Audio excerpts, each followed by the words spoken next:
Selain tampilannya lebih sporty, dari segi ergonomi, footstep ini jauh lebih nyaman jika dibandingkan footstep Thunderbolt aftermarket. Halo John, bareng Grande di sini, dan kali ini gue mau ngebahas tentang pemasangan footstep L15 di Vision Old gue.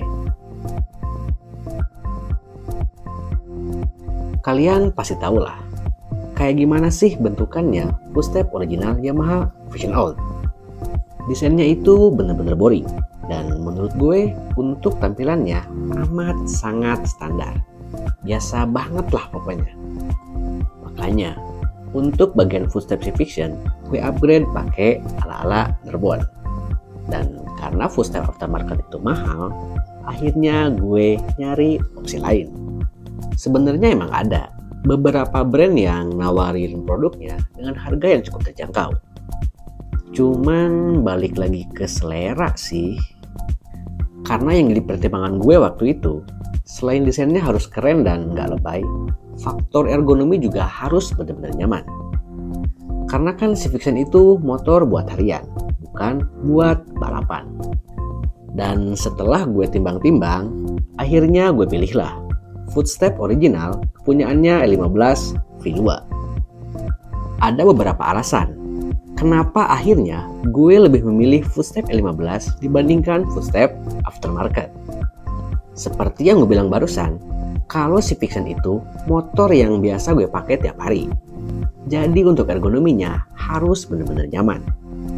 Selain itu faktor lain kayak desain, pemasangan, harga, ketersediaan part, dan kualitasnya juga jadi poin penentu. Lah, emang sebagus apa sih footstep ini? Emangnya bakal cocok dipasang di Vision? Penasaran? Simak sampai akhir ya. Oke, pertama kita bahas dari desainnya dulu. Soal tampilan sih pasti kalian bakal sepakat.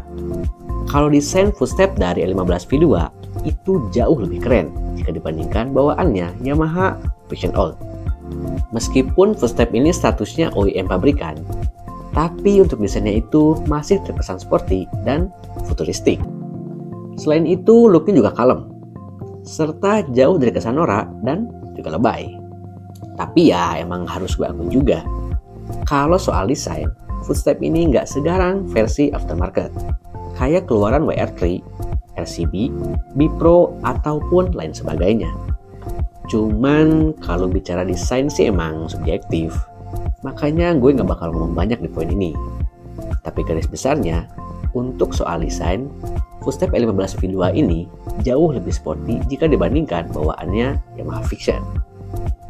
2. Pemasangan. Hal ini juga jadi poin yang cukup penting. Karena kalau misal pemasangannya itu terlalu banyak bracket tambahan, yang ada nantinya malah bisa ngerusak looknya.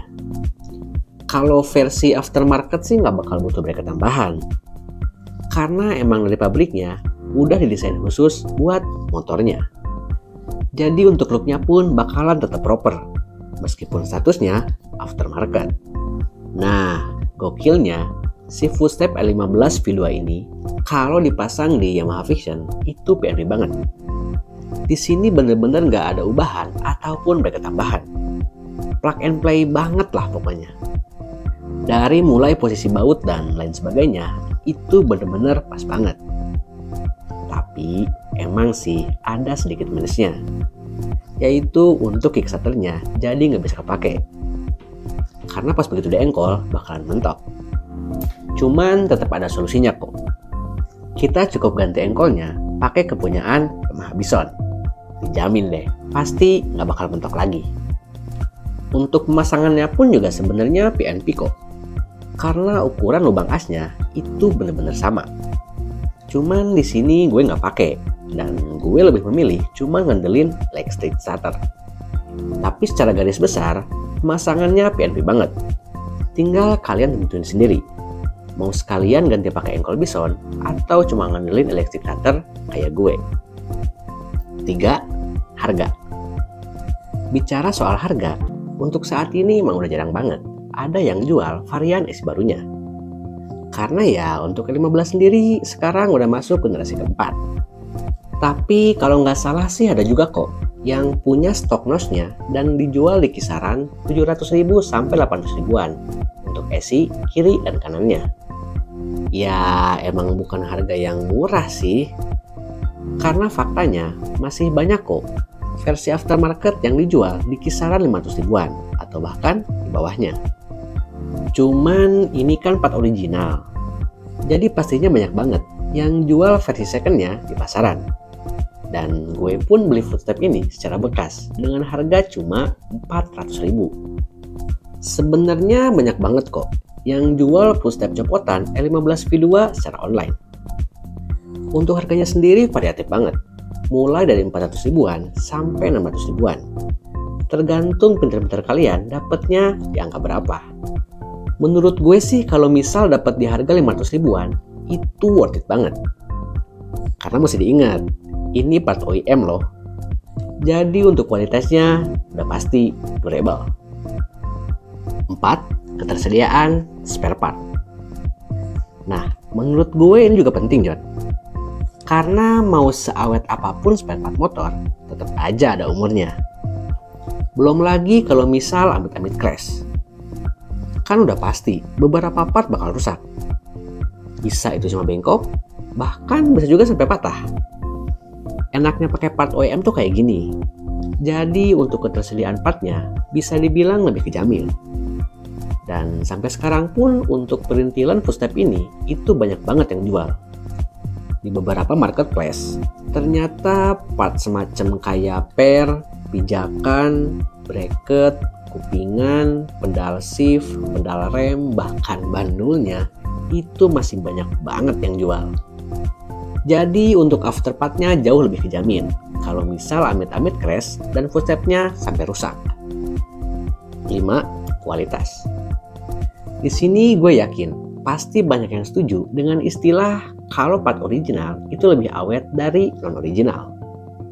Dan karena alasan itu juga, gue lebih yakin sama part OEM yang dibuat ataupun dipasarkan sama pabrikannya.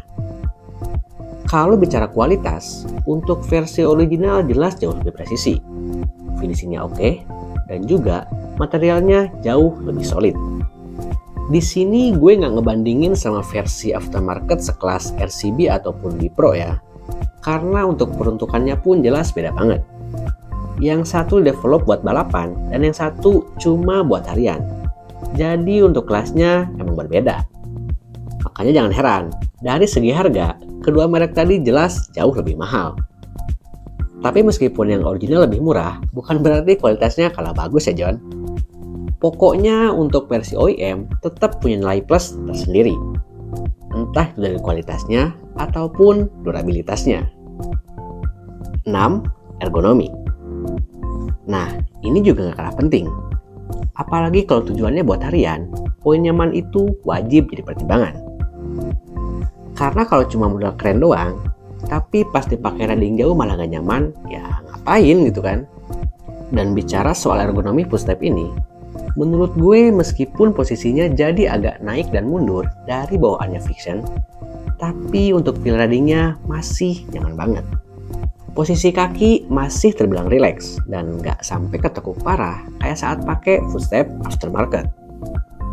Otomatis bagian kaki pun jadi nggak gampang pegel, meskipun saat gue pakai riding jauh. Selain itu saat diajak cornering juga jauh lebih pede. Karena pada posisi miring, untuk footstep gak sampai gasruk ke aspal. Intinya sih, kalau soal ergonomi, bagi gue feel ridingnya itu masih amat sangat nyaman. Pas banget lah sama selera gue. So, kalau menurut gue, footstep original L15 V2 ini cocok banget kalau misal dipasang di Fiction Series. Karena selain desainnya oke, ergonomi nyaman, pemasangan PNP, untuk harganya pun juga cukup oke. Dan juga pastinya dari segi kualitas ini original Yamaha. Jadi gimana menurut kalian? Apakah tertarik pakai footstep ini? Tulis jawaban di kolom komentar ya. Dan thanks sudah nonton video gue sampai akhir. Jangan lupa tunggu video gue selanjutnya. Thank you for watching and bye-bye.